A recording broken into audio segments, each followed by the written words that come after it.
হাজার হাজার প্রেমিক গণে তোমারি গুণ গায়, দয়াল তোমারি গুণ গায় আমি।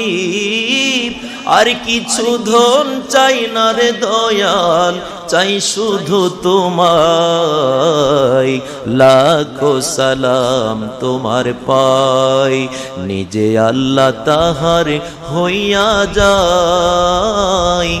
যে জন্য বীর প্রেমে পাগল সর্বদাই। আওয়াজ দেয়া বলেন ঠিক কিনা? যার ওয়াসিলাই নাজিল হলো পবিত্র কোরআন, আল্লাহর পবিত্র কোরআন রে। শুনাইলেন মধুর বাণী এই যে দুনিয়ায়, লাখো সালাম তোমার গায়। জবান খুলে উচ্চ আওয়াজ বলেন মারহাবা।